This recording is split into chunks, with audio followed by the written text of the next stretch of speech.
Let me ask you something. If I told you there was a single intervention, not a drug, not a supplement, not some expensive procedure, that could add years to your life, reduce your risk of almost every chronic disease, keep your brain sharp, your muscles strong, your bones dense, and your metabolism humming well into your 70s, 80s, and beyond, would you take it seriously? Because most people hear that, and they nod, and then they go home and they sit on the couch. And I think that happens because nobody has ever actually sat down with them and explained the mechanism. Nobody has broken down the why in a way that makes it feel urgent. So that's exactly what we're going to do today. I'm going to walk you through everything. The science, the structure, the specific types of training, the doses, the timing, all of it. Because this is not a video where I tell you to just exercise more. You deserve better than that. And frankly, the stakes are too high for vague advice. Here's what I want you to understand before we get into anything else. There are two ways to age. There is what I call the slow decline, where you gradually lose function, lose independence, lose the ability to do the things that make life worth living, and you spend your last decade or two in a state of managed deterioration. And then there is what I call the performance R-key, where you build such a deep reserve of physical capacity in your 40s, 50s, and 60s that even as biology takes its natural course, you remain vital, strong, and capable. The gap between those two outcomes is not genetics, it is not luck. It is, in large part, the choices you make about how you move your body.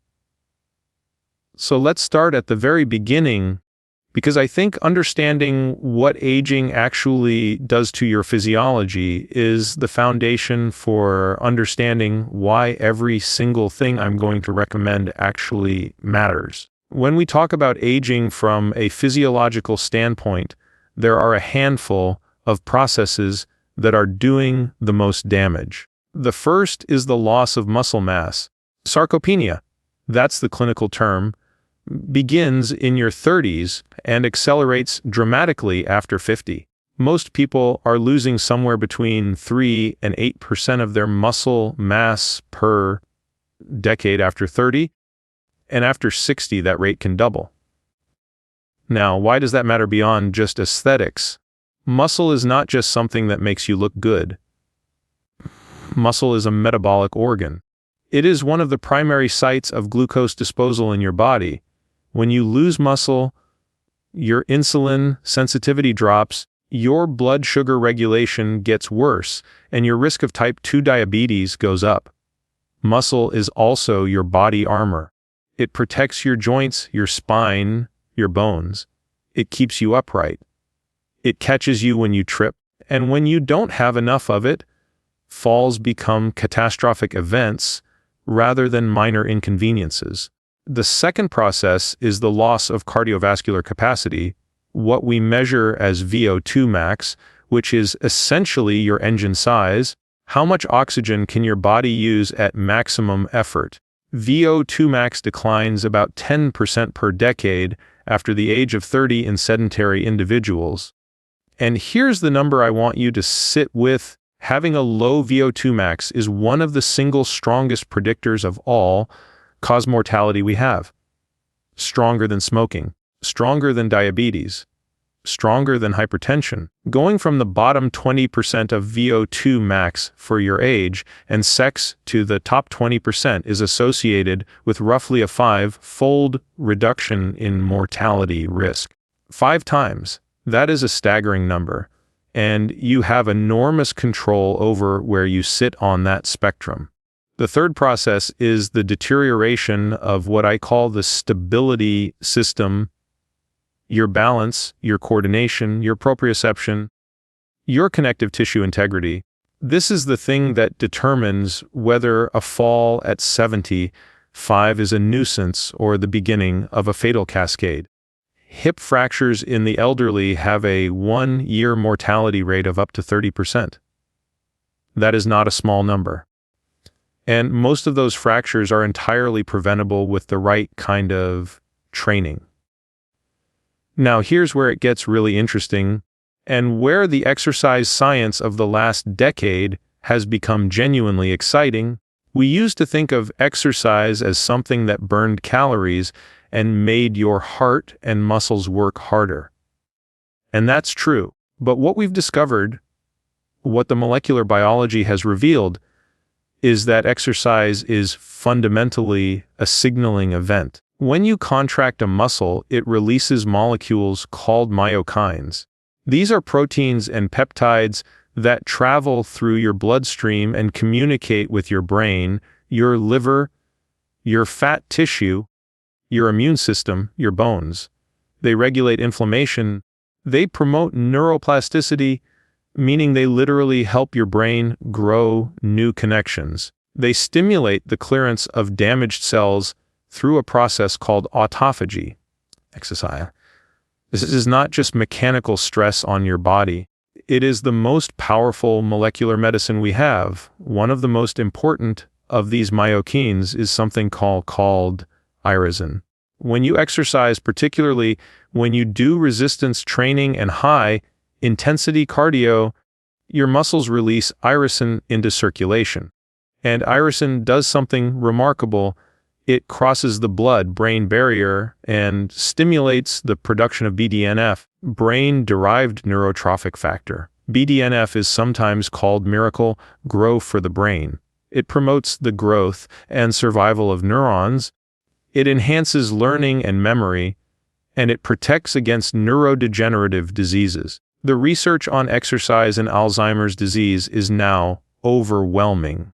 People who exercise regularly have significantly lower rates of cognitive decline, significantly lower rates of dementia, and the mechanism, at least in part, runs right through irisin and BDNF.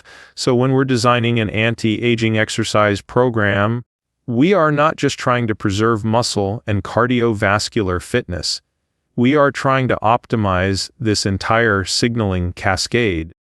We are trying to use exercise as a systemic intervention that touches virtually every organ system in the body. Let me now walk you through what I consider the 4 pillars of an anti-aging training program, because each one targets a different aspect of what I described, and they are all necessary. You cannot pick 1 or 2 and call it done. This is an integrated system. The first pillar is Zone 2 cardio training. This is the foundation.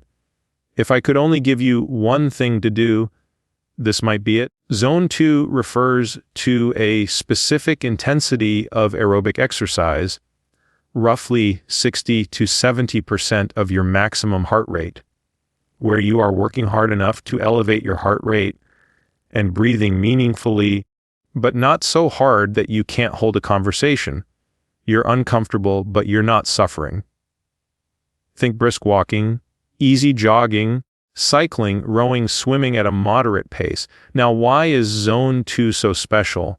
The answer is mitochondria. Your mitochondria are the organelles inside your cells that produce energy. They take oxygen and fuel, glucose and fatty acids, and they convert it into ATP, which is the currency your body runs on. As you age, your mitochondrial function deteriorates. You get fewer mitochondria, they become less efficient, and they start to produce more reactive oxygen species, what you might know as free radicals.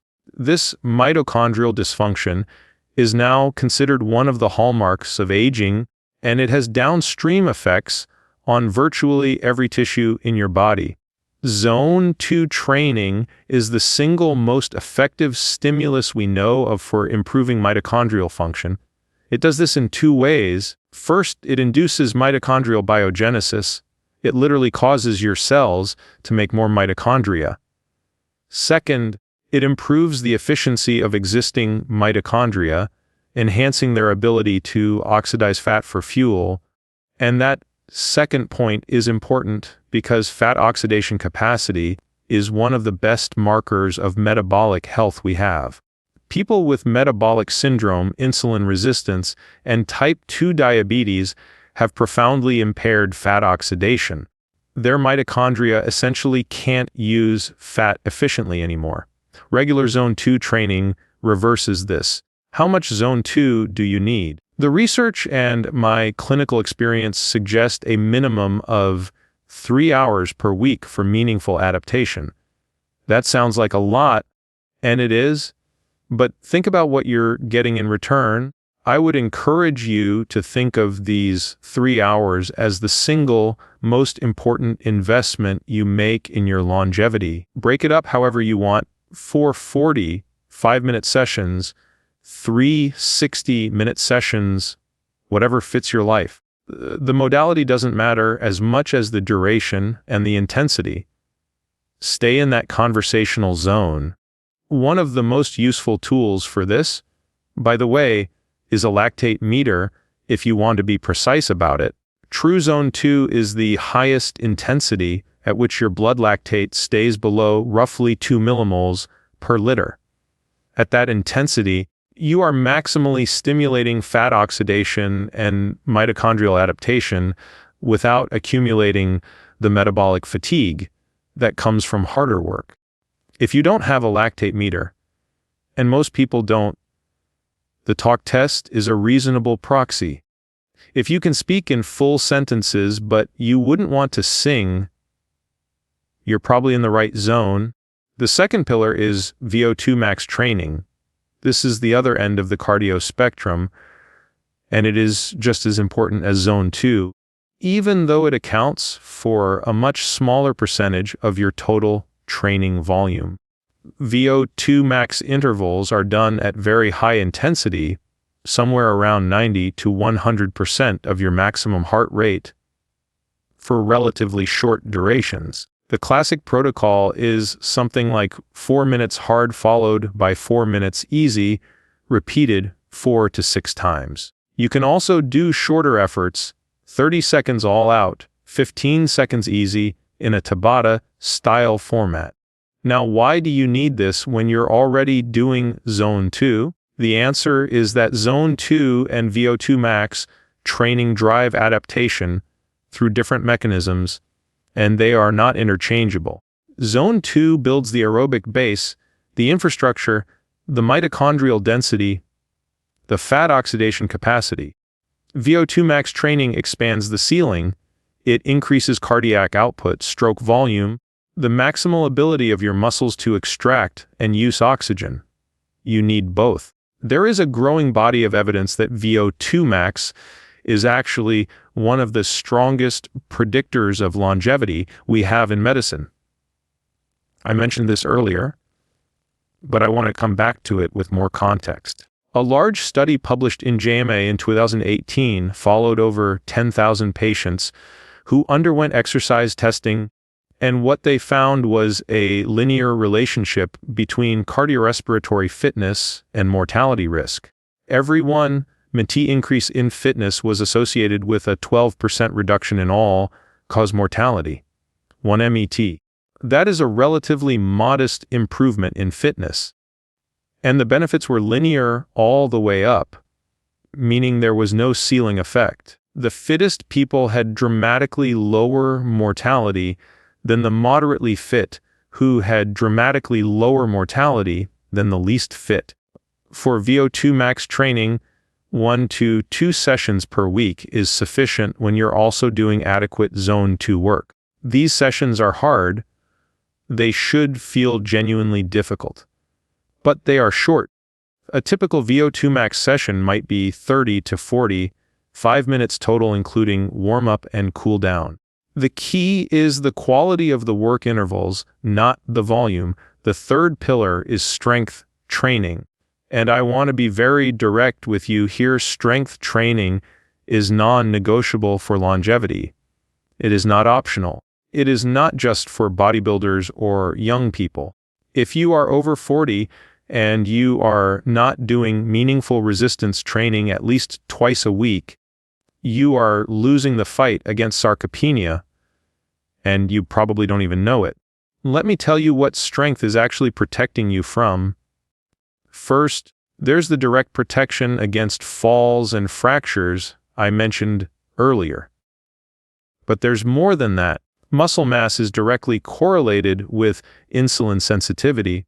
A pound of muscle burns somewhere between 6 and 10 calories per day at rest.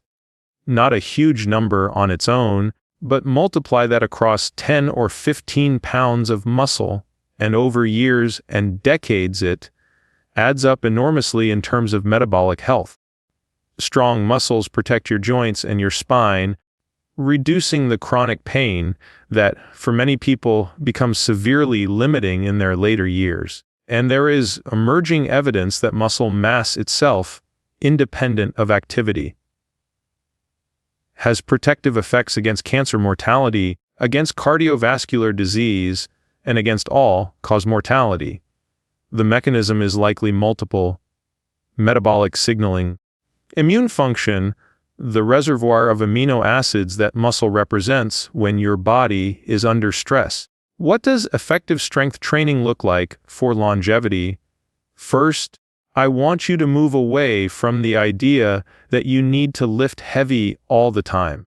What you need is progressive overload, meaning the stimulus needs to be challenging enough to drive adaptation, and it needs to progressively increase over time as you get stronger. That can be done with barbells, dumbbells, kettlebells, cables, machines, or even body weight if the difficulty is sufficient. The big compound movements should form the backbone of your program.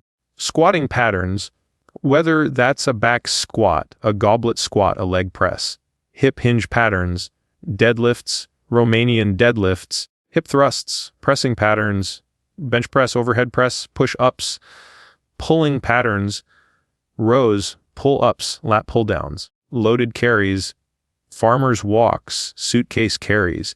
These movements train multiple muscle groups simultaneously. They require coordination and stability, and they map onto the functional movements of real life. I want to spend a moment specifically on grip strength, because this is one of those things that sounds almost trivially simple, but is actually a profound biomarker of systemic health and longevity. Grip strength has been shown in numerous large studies to predict mortality risk, cardiovascular disease risk, disability, and cognitive decline. It is not that grip strength itself causes longevity, it's that grip strength is a proxy for overall musculoskeletal integrity. If you're strong everywhere, your grip is strong. If you're losing muscle across your whole body, your grip declines. So grip training, farmer's walks, dead hangs from a bar, thick bar training, is worth including in your program. I also want to address something that comes up constantly, which is the question of how hard to train as you get older. There is a myth that older people need to train lighter and easier to avoid injury. The evidence does not really support this. What the evidence supports is that you need to be smarter about recovery. You need more time between very intense sessions. You need to be more deliberate about sleep and nutrition, and you need to be more attentive to movement quality. But the stimulus itself, the actual load and intensity, should remain meaningful. You do not get the adaptations you need by lifting pink dumbbells for 20 reps. You need to work at or near the challenging end of your capacity. For most people, 2 to 3 strength sessions per week, focusing on compound movements with progressive overload over time, is the target. Each session should be 45 minutes to an hour. If you're a beginner, start with 2 days. If you've been training consistently for years, 3 days with appropriate variation is probably closer to optimal. The fourth pillar is what I call stability and structural work. This is the most underrated and underemphasized component of longevity training in almost every program I've seen, and I think it's because it's the least glamorous. Nobody posts about their DNS or their hip mobility work. But I'm going to argue that for many people, especially as they move into their 50s and 60s and beyond, this is the work that keeps everything else possible. Stability work encompasses several things. It includes single leg balance training, standing on one foot, single leg squats, step ups, which trains the proprioceptive system and the neuromuscular coordination that prevents falls. It includes hip mobility and thoracic spine mobility work, which addresses the postural changes and joint restrictions that develop over years of sitting and accumulated movement compensation. It includes deep core training, not crunches, but exercises that train your deep stabilizers, your transverse abdominis, your multifidus, your pelvic floor, the system that creates intra-abdominal pressure and protects your spine under load. And it includes specific work on the hips, the shoulders, and the ankles, which are the joints most commonly responsible for the movement limitations that cascade into injury and dysfunction. The most evidence-based framework I've seen for this kind of work comes from the domain of physical therapy and developmental movement. Specifically, approaches that look at how you move in fundamental patterns and identify where the breakdowns are. But you don't need to be a movement specialist to benefit from this. Spending 10 to 15 minutes at the end of 2 or 3 of your training sessions on targeted mobility and stability work will compound enormously over time. Things like dead bug variations, which train deep core stability, single leg deadlifts with light weight, which train hip stability and proprioception, Cossack squats, which build hip mobility and lateral strength, face pulls and band pull aparts, which address the shoulder and thoracic posture issues almost every desk worker has, wall hip flexor stretches and 90-90 hip rotations for hip capsule mobility. These are not exciting exercises.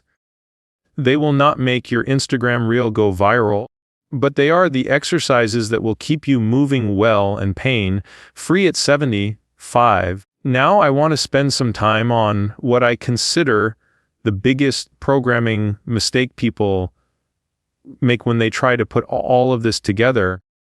And it's something I call the polarization problem. Most recreational exercisers spend almost all of their time in what exercise physiologists call zone 3, moderate intensity, moderately hard, what some people call the gray zone.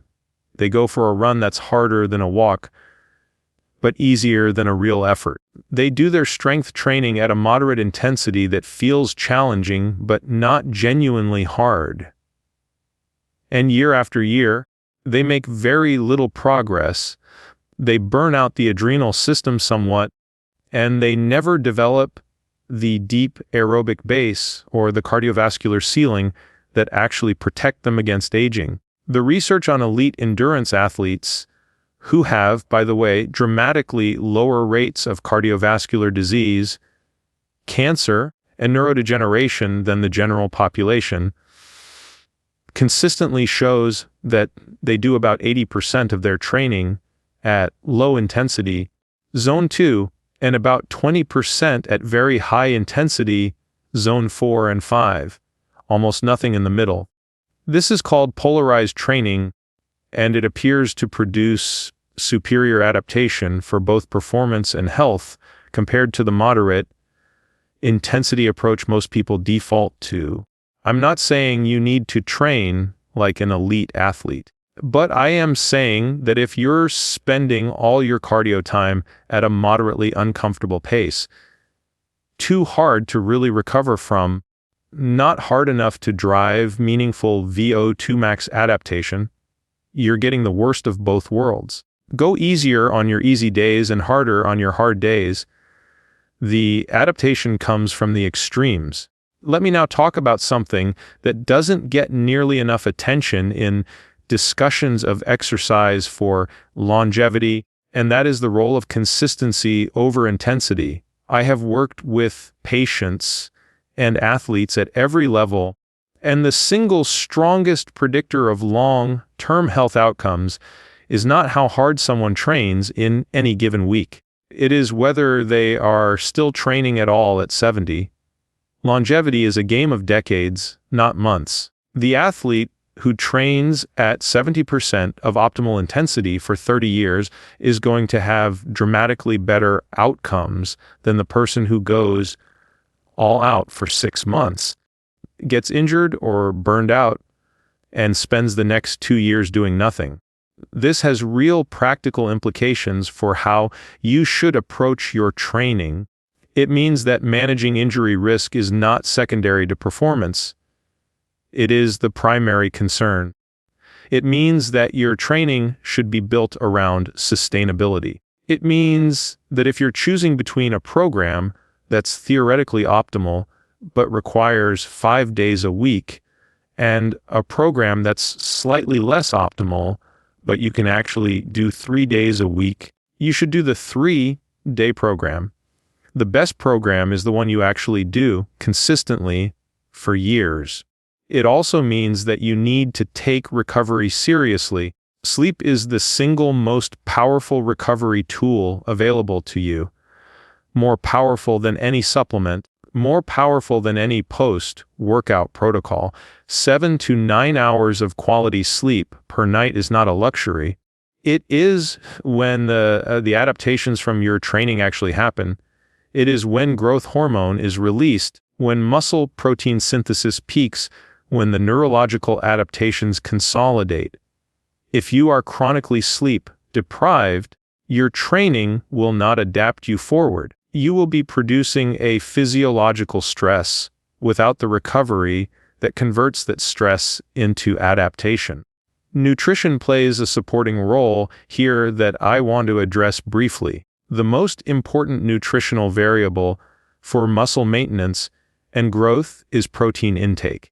Most people who are not athletes are significantly underconsuming protein, particularly as they age, and aging itself reduces the anabolic sensitivity of muscle tissue to amino acids, meaning you actually need more protein per kilogram of body weight as you get older, not less. I typically recommend in the range of 1.6 to 2.2 grams of protein per kilogram of body weight for people who are actively training, with the upper end being appropriate for older individuals and those in periods of intense training. Spread it across multiple meals. 4 separate meals with 30 to 40 grams of protein each is better for muscle protein synthesis than eating the same total amount in 2 meals. Now I want to address the question of where to start, because I recognize that some of you watching this are extremely fit, and some of you haven't exercised consistently in years, and the program for those two people looks very different. If you are starting from close to zero, maybe you walk occasionally, maybe you do some casual activity but nothing structured, here is how I would sequence your introduction to this framework. Start with Zone 2 cardio and nothing else for the first 4 to 6 weeks. 3 sessions per week, 30 to 45 minutes each at a genuinely easy pace. The goal is to build the habit, start developing some aerobic base, and let your tendons and connective tissue begin to adapt before you add any load. Walking briskly, cycling, swimming, whatever you enjoy and will actually do. At weeks 4 to 6, add 2 strength training sessions per week. Start with bodyweight movements, squats, hip hinges, push-ups, rows using a table or suspension trainer, single leg exercises. Focus on learning the movement patterns before adding load. This is not wasted time. It is the most important time because movement quality established early becomes the foundation for everything you add later. At weeks 8 to 10, begin adding 1 higher intensity cardio session per week. This doesn't need to be a formal VO2 max protocol. It can simply be adding a few harder intervals to the end of one of your Zone 2 sessions. Gradually build the intensity and duration of these over subsequent weeks.